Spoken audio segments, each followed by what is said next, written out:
Welcome, my friends. In the Call of Cthulhu by H.P. Lovecraft, we learn the terrifying details about the work of the followers of Cthulhu. Link to part 1 above. The story so far. The horror in clay. Francis Thurston discovered a strange bas-relief that depicted a monstrous creature. This also linked to an idol found by Inspector Legras in New Orleans, who was investigating an obscene cult. Observing the similarities, Thurston visits Henry Wilcox, the sculptor of the idol, and, despite being determined to remain materialist, begins to suspect there is more at play. In part 4, Thurston investigates the news of a derelict ship with a sole survivor found delirious and clutching an ancient clay idol. Now come and sit, as it is time to enter the Cave of Chronicles.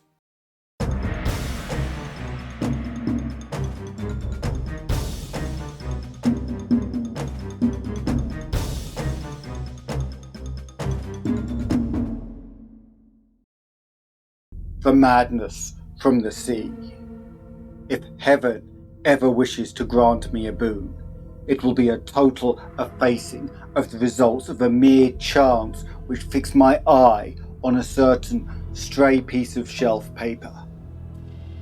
It was nothing on which I would naturally have stumbled in the course of my daily round, for it was an old number of an Australian journal, Sydney Bulletin, for April 18, 1925. It had escaped even the cutting bureau, which had at the time of its issuance been avidly collecting material for my uncle's research. I had largely given over my inquiries into what Professor Angle called the Cthulhu cult, and was visiting a learned friend of Paterson, New Jersey, the curator of a local museum and a mineralogist of note. Examining one of the reserve specimens roughly set on the storage shelves in the rear room of the museum, my eye was caught by an odd picture in one of the old papers spread beneath the stones. It was the Sydney Bulletin I have mentioned, for my friend has wide affiliations in all conceivable foreign parts, and the picture was a half-tone cut of a hideous stone image almost identical with that which Legras had found in the swamp. Eagerly clearing the sheets of its precious contents, I scanned them in detail and was disappointed to find it of only moderate length.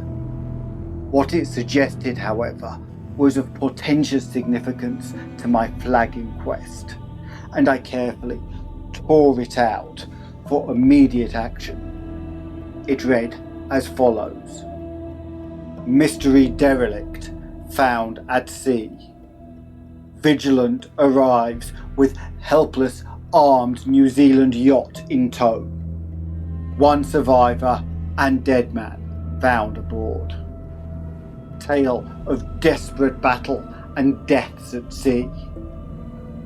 Rescued seaman refuses particulars of strange experience. Odd idol found in his possession. Inquiry to follow.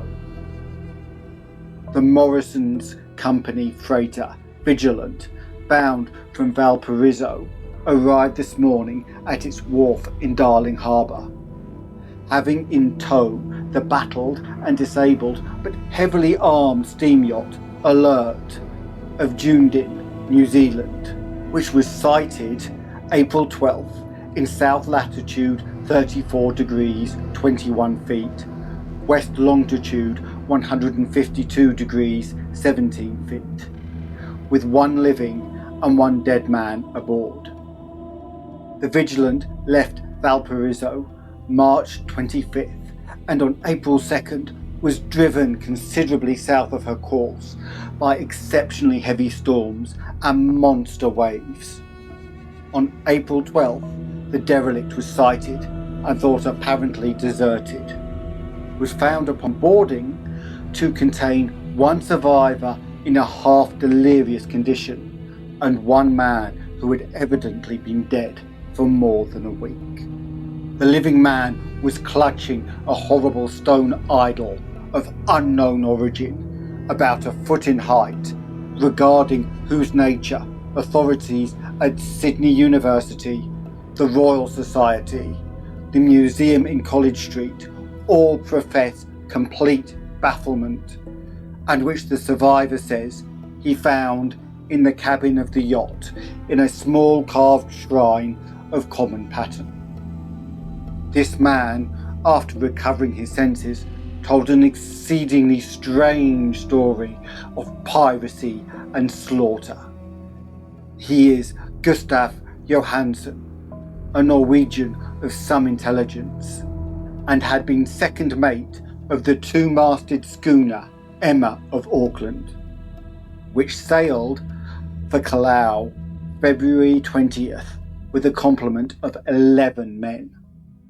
The Emma, he says, was delayed and thrown widely south of her course by the great storm of March 1st, and on March 22nd, in south latitude 49 degrees 51 feet, west longitude 128 degrees 34 feet, encountered the Alert, manned by a queer and evil-looking crew of South Sea Islanders. Being ordered peremptorily to turn back, Captain Collins refused, whereupon the strange crew began to fire savagely and without warning upon the schooner, with a peculiarly heavy battery of brass cannon forming part of the yacht's equipment.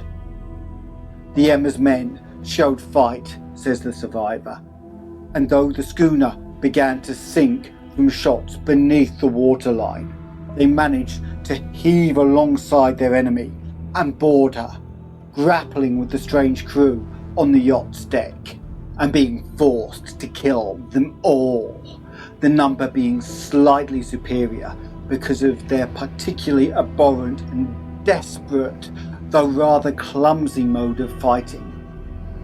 3 of Emma's men, including Captain Collins and First Mate Green, were killed, and the remaining 8, under Second Mate Johansson, proceeded to navigate the captured yacht, going ahead in their original direction to see if any reason for their ordering back had existed.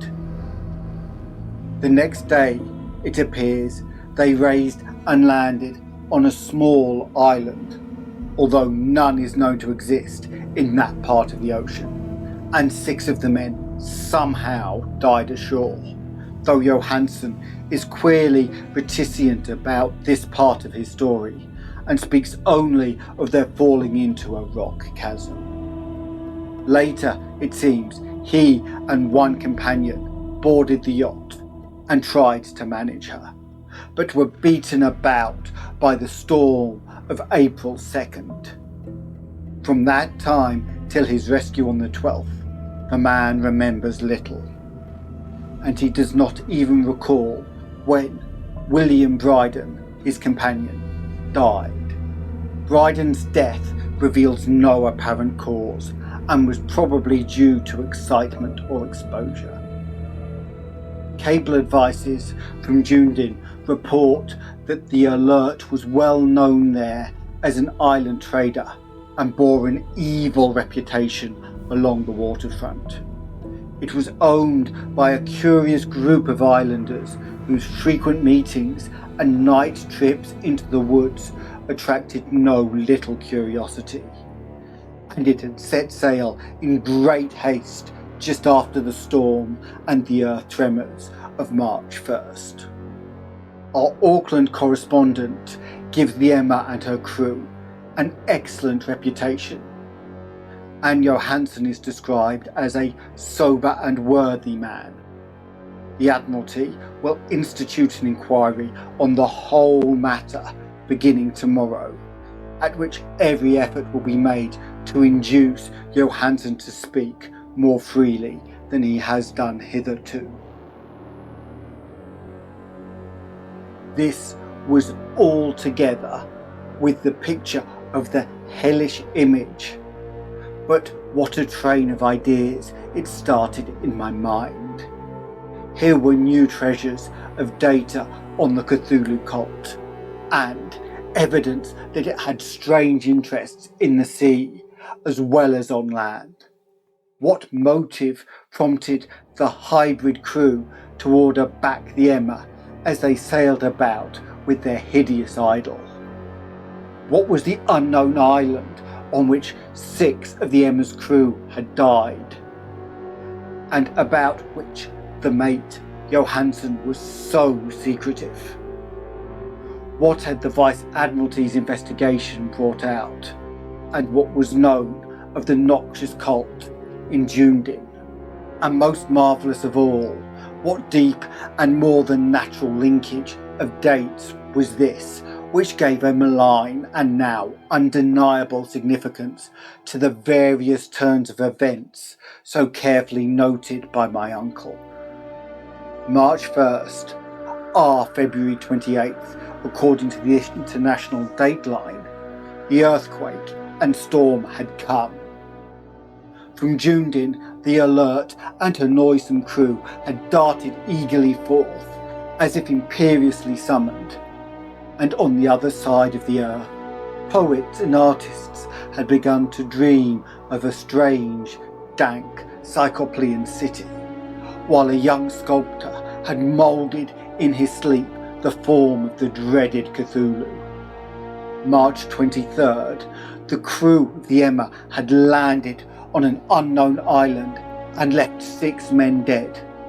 And on that date, the dreams of sensitive men assumed a heightened vividness and darkened with dread of a giant monster's malign pursuit, whilst an architect had gone mad and a sculptor had lapsed suddenly into delirium.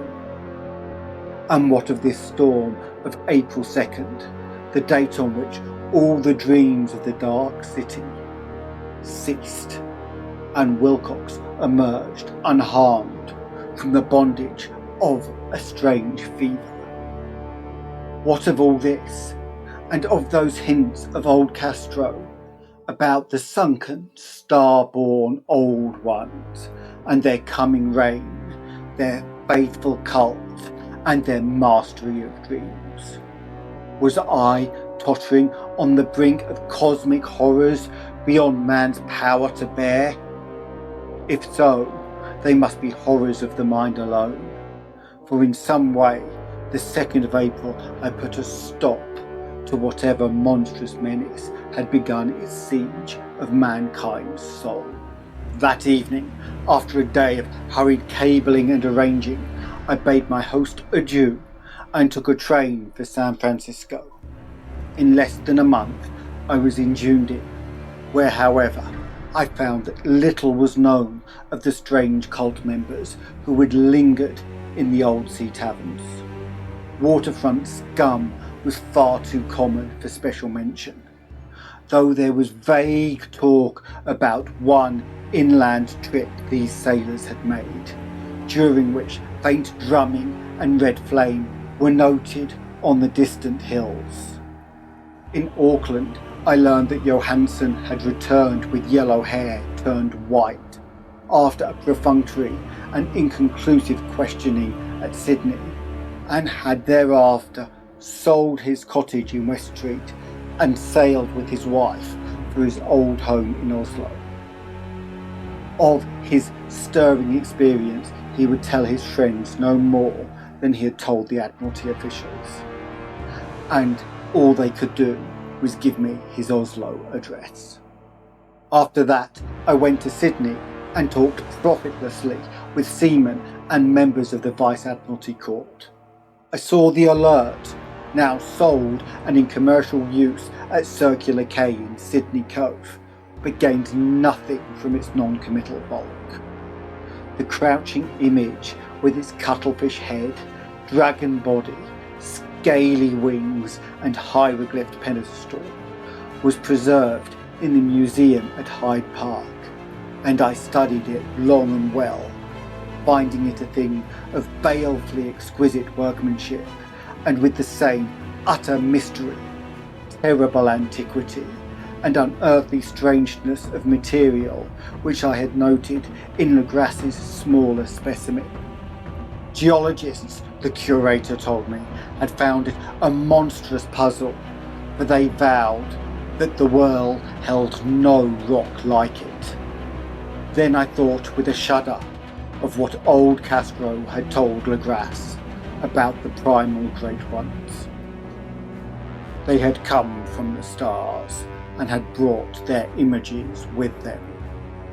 Shaken with such a mental revolution as I had never before known, I now resolved to visit Mate Johansson in Oslo. Sailing for London, I re-embarked at once for the Norwegian capital, and one autumn day landed at the trim wharves in the shadow of Edgeburg. Johansson's address, I discovered, lay in the old town of King Harold, Harada, which kept alive the name of Oslo during all the centuries that the greater city masqueraded as Christiania. I made a brief trip by taxicab and knocked with a palpitant heart on the door of a neat and ancient building with a plastered front. A sad-faced woman in black answered my summons, and I was stung with disappointment when she told me in halting English that Gustav Johansson was no more. He had not long survived his return, said his wife, for the doings at sea in 1925 had broken him. He had told her no more than he had told the public, but had left a long manuscript of technical matters, as he said, written in English, evidently in order to safeguard her from the peril of casual perusal. During a walk through a narrow lane near Gothenburg dock, a bundle of papers falling from an attic window had knocked him down. Two Lascar sailors at once helped him to his feet, but before the ambulance could reach them, he was dead. Physicians found no adequate cause for the end, and laid it to heart trouble and a weakened constitution. I now felt gnawing at my vitals that dark terror which will never leave me till I too am at rest, accidentally or otherwise. Persuading the widow that my connection with her husband's technical matters was sufficient to entitle me to his manuscript, I bore the document away and began to read it on the London boat. It was a simple, rambling thing, a naive sailor's effort at a post facto diary, and strove to recall, day by day, that last awful voyage. I cannot attempt to transcribe it verbatim in all its cloudiness and redundance, but I will tell its gist enough to show why the sound of water against the vessel's sides became so unendurable to me that I stopped my ears with cotton. Johansson, thank God, did not know quite all, even though he saw the city and the thing. But I shall never sleep calmly again when I think of the horrors that lurk ceaselessly behind life, in time and in space, and of those unhallowed blasphemies from elder stars which dream beneath the sea, known and favoured by a nightmare cult, ready and eager to loose them upon the world whenever another earthquake shall heave their monstrous stone city again into the sun and air. So ends part 4 of The Call of Cthulhu. In the final part, we learn the tale of Johansson and his trip to the island. Then Thurston comes to a terrifying conclusion. There are also 1-minute shorts, stories that take 1 minute and blend together across 7 to form a longer original story, currently based in the world of the Cthulhu mythos. As a note, it is well known that Lovecraft was, among other things, a racist. This has meant that I have had to remove some of the more heinous terms from his text, while trying to keep the descriptive element intact. The literature is incredible, but sadly, as in so many cases, the author was not. If you enjoyed the tale, it helps us if you let others know, so please click the like button. Subscribing will let you travel with us on future adventures, with the bell notifying you as we set off. If you want to join our band of intrepid explorers of the unknown, come visit us on Patreon. There we have a Discord server where you can share in the discussion about the stories told with both myself and the other members. I will also be adding behind the scenes content, early access content, and options to guide which stories are chosen as the membership grows. There are even tiers to get your own stories produced, and a free tier if you just want notifications and updates. YouTube memberships will follow when I have enough subscribers. Let me know in the comments if there are any specific stories you would like to see portrayed in this format. I'm even open to suggestions on how I can improve the content, and I try and reply to every comment, so your input will not be ignored. See the description for details on the Patreon, our other social media pages, and for a link to Canje Studios to find out about Arkham Horror board games. Click here to go to the next story in the series, or hear about the Thedunwichhorror. Until next time, farewell. And remember, the old ones are made of star stuff, and they want their Earth back.